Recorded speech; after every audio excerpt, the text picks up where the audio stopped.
আপনি বিষ্ণু পূজা না দিয়ে জন্মগ্রহণ করেন। আপনি দাঁড়ান পিতা, আপনি আমাকে সব দিয়েছেন, আমি তো আপনাকে কিছু দিতে পারলাম না।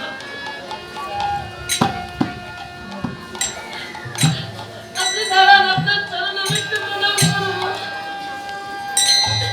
কেন ওই চরণে তো আর কোনোদিন প্রণাম করতে পারবো না।